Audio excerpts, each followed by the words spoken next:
Агорда Касым-Жомарт Токаев өкмөткө катуу жер титирөөдөн жапа чеккен Түркияга чукул жардам көрсөтүү үчүн $1 миллион берүүнү тапшырганын кабарлады. Казак эли да четте карап турган жок. Казакстандыктар $90 000 чогултушту. Бул тууралуу Түркиядагы казак элчилиги маалымдады.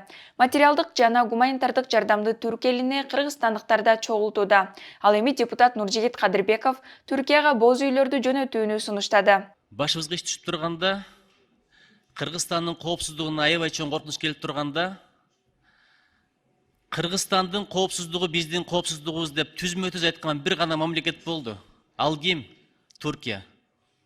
Кечээ Кыргызстандын куткаруучулары барып өтүп аткандагы түрк аялын тартып алып ыйлап атканын көрдүңүздөр. Ошону уюштурган өкмөткө чоң рахмат, оперативдүү чара көргөн. Бирок дагы бирдекени айтып коеюн, бүт эле жардам берип атат. Бирок биздин жардамыбыз, биздин моралдык, материалдык колдообуз өзгөчө маанилүү.